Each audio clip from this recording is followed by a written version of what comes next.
Jeg hedder Påskehold. Det er musikken med mine børn, der vil efter påskeæg.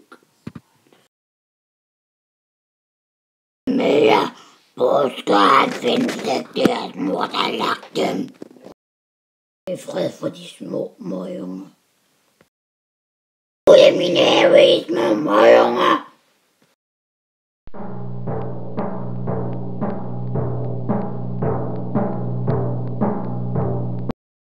Nej, hvad har jeg gjort? Jeg har gjort det.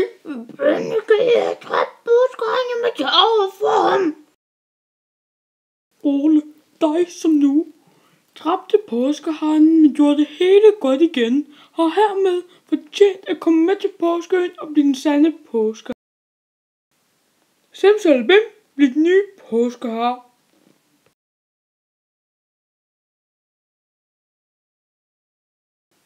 Og sådan kom vi til at elske påske, og ja, børn. Børn er så dejlige, ikke?